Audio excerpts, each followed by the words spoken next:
माता सीता ने भी किया था एक घोर पाप। मित्रों, रामायण की कथा तो सभी ने सुनी या पढ़ी होगी, जिसमें श्री राम और माता सीता के जीवन से जुड़े पहलुओं को दिखाया गया है। उन्हीं में से एक कहानी में बताया गया है कि कैसे मर्यादा पुरुषोत्तम राम अपनी पत्नी सीता को एक धोबी की बातों में आकर अयोध्या छोड़कर जाने को कह दिया था। लेकिन क्या आपको पता है कि वो धोबी के रूप में जन्मा एक पक्षी था, जिसके श्राप की वजह से ही माता सीता को वन में भटकना पड़ा था। जी हाँ, आपने सही सुना, माता सीता को श्राप मिला था। आज हम आपको बताएंगे कि देवी सीता को किस पाप की सजा मिली जो उन्हें वन वन भटकना पड़ा। मित्रों, मिथिला नगरी में जनक राजवंश राज करता था। उन्हीं में से एक राजा शीर्धवज थे। एक बार यज्ञ के लिए वो जमीन जोत रहे थे। उसी समय वहां से एक छोटी कन्या निकलती है। इस सुंदर सी कन्या को देखकर राजा को बहुत खुशी हुई। उन्होंने उस कन्या को अपनी पुत्री बना लिया। उसका नाम सीता रखा। एक दिन सीता अपनी सहेलियों के साथ बगीचे में खेल रही थी। वहाँ उन्हें एक तोते का जोड़ा दिखाई दिया जो बहुत ही खूबसूरत था। वे दोनों पक्षी एक पर्वत की चोटी पर बैठकर बातें कर रहे थे। पक्षी कह रहे थे कि पृथ्वी पर श्री राम नाम से विख्यात एक बड़े सुंदर राजा होंगे। उनकी महारानी का नाम सीता होगा। श्री राम सीता के साथ कई वर्षों तक राज करेगी। धन्य है वो जानकी देवी और धन्य है वो श्री राम। तोते की ऐसी बातें सुनकर सीता ने सोचा कि ये दोनों तो मेरे बारे में ही बातें कर रहे हैं। इन्हें पकड़कर मैं इनसे अपने जीवन से जुड़ी सारी बातें जान सकती हूँ।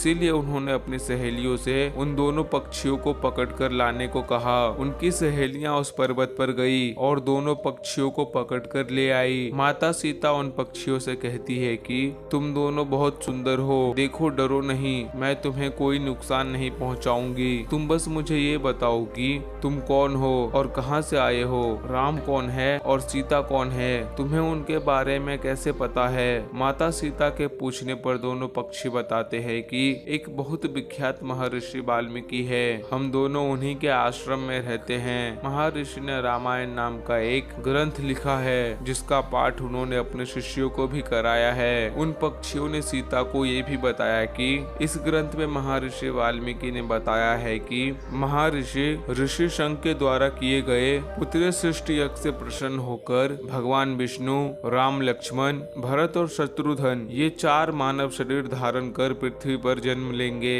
बड़े होने पर श्री राम महर्षि विश्वामित्र और अपने छोटे भाई लक्ष्मण के साथ हाथ में धनुष लिए मिथिला आएंगे और शिव जी के धनुष को तोड़कर सीता से विवाह करेंगे। फिर उस पक्षी के जोड़े ने कहा कि हे सुंदरी, हमने तुम्हें सब कुछ बता दिया, अब हमें छोड़ दो, हम जाना चाहते हैं। पक्षियों की बातें सुनकर माता सीता के मन में और भी बातें जानने की इच्छा हुई। उन्होंने दोनों से पूछा कि राम कहाँ होंगे, वे किसके पुत्र हैं, कैसे वो मिथिला आकर जानकी से विवाह करेंगे। नर तोता बोला कि श्री रामचंद्र का मुख कमल के समान सुंदर, नेत्र बड़े बड़े और खिले हुए, नासिका ऊंची, पतली भुजाएं घुटनों तक, गला शंख के समान होगा। मैं उनका क्या वर्णन करूं, जिनके गुणों का बखान 100 मुख वाला भी नहीं कर सकता। दोनों पक्षी कहते हैं कि जानकी देवी धन्य है जो जल्द ही रघुनाथ जी की पत्नी बनकर उनके साथ कई वर्षों तक राज करेंगी। लेकिन तुम कौन हो? पक्षियों की बातें सुनकर सीता ने कहा कि जिसे तुम लोग जानकी कह रहे हो वो मैं ही हूँ। माता सीता उन्हें कहती है कि मैं तुम दोनों को तभी छोड़ूंगी जब श्री राम यहाँ आकर मुझसे विवाह करेंगे। तब तक तुम दोनों आराम से मेरे घर में रह सकते हो। ये सुनकर माता तोता जानकी से कहती है कि हम वन के पक्षी हैं, हमें घर में सुख नहीं मिलेगा। मैं गर्भवती हूँ, मुझे जाने दो।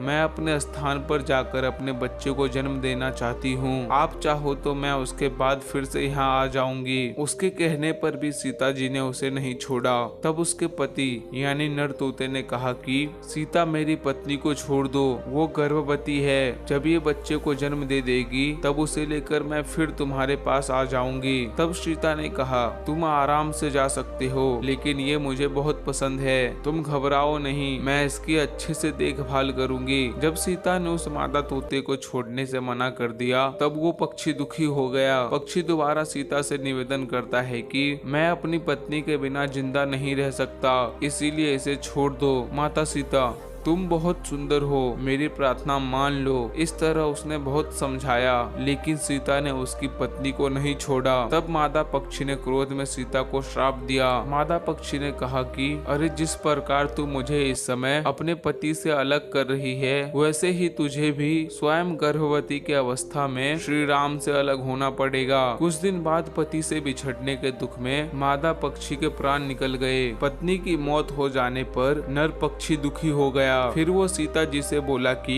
मैं मनुष्यों से भरी श्री राम की नगरी अयोध्या में जन्म लूंगी, मेरे ही कारण तुम्हें पति के वियोग का दुख उठाना पड़ेगा। ये कहकर वे वहाँ से उड़ जाता है। कुछ साल बाद उसका जन्म अयोध्या में धोबी के घर हुआ। उस धोबी के कारण ही सीता जी का अपमान हुआ, उन्हें अपने पति श्री राम से अलग होना पड़ा। उस तोते का श्राप ही सीता जी के पति श्री राम से बिछड़ने का कारण बना। इसीलिए जब माता सीता गर्भवती थी तो उन्हें भी पति से दूर वन में रहना पड़ता है। आपने अक्सर लोगों को कहते सुना होगा कि हमें हमारे कर्मों का फल यही मिलता है। इस कहानी से यही बात साबित होती है कि कर्म के फल से कोई नहीं बच सकता, फिर चाहे वो भगवान राम हो या सीता, सभी को अपने कर्मों का फल भोगना पड़ता है। दोस्तों, ये जानकारी आपको कैसी लगी हमें कमेंट करके जरूर बताएं और ऐसे ही वीडियो देखने के लिए हमारे चैनल को सब्सक्राइब कर ले और इस वीडियो को अपने दोस्तों में शेयर करना